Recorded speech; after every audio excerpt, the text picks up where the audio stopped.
প্ৰিয়ংকা গান্ধীৰ সৈতে যুঁজিব ইণ্ডিয়াই নীতিশ কুমাৰকো নেতৃত্বৰ অনুৰোধ হিন্দুত্বই হ'ব বিৰোধীৰো নিৰ্বাচনী শ্লোগান মন্দিৰ নগৰী বাৰাণসীৰ সাংসদ হিচাপে 2014 লোকসভা নিৰ্বাচনত বিজয়ী হৈছিল নৰেন্দ্ৰ মোদী 2019 নিৰ্বাচনতো তেওঁ বিজয়ী হ'ল পবিত্ৰ চহৰৰ পৰাই গৃহৰাজ্য গুজৰাট এৰি উত্তৰ প্ৰদেশৰ পৰা নিৰ্বাচিত হৈ মোদীয়ে আৰম্ভ কৰিছিল হিন্দুত্বৰ ৰাজনীতি নিজৰ সমষ্টি হিচাপে মন্দিৰ নগৰীক বাছনি কৰি তেওঁ প্ৰেৰণ কৰিছিল বিশেষ বাৰ্তা মোদীয়ে জনাব বিচাৰিছিল হিন্দুত্ববাদী দৰ্শনে বিজেপিৰ মূল মন্ত্ৰ কিন্তু হুলক হুলেৰে কঢ়াৰ বুদ্ধি কৰিছে বিৰোধী মৰ্চাই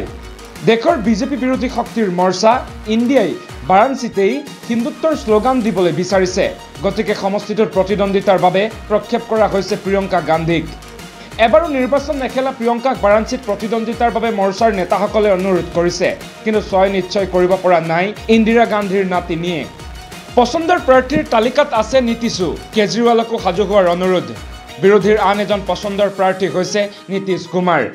একালত বিজেপিৰ মিত্ৰ তথা এতিয়াৰ ঘূৰ শত্ৰু নীতিশকো বাৰাণসীৰ সম্ভাৱ্য প্ৰাৰ্থী তালিকাত অন্তৰ্ভুক্ত কৰা হৈছে বিহাৰৰ মুখ্যমন্ত্ৰীক ইণ্ডিয়াৰ শেহতীয়া সভাত এই বিষয়ে সিদ্ধান্ত গ্ৰহণৰ আবেদন জনাইছে সতীৰ্থই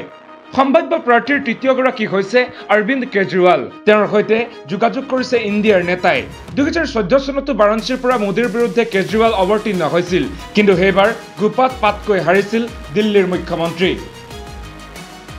নিউজ ৰিপৰ্ট বাৰ্তা এনি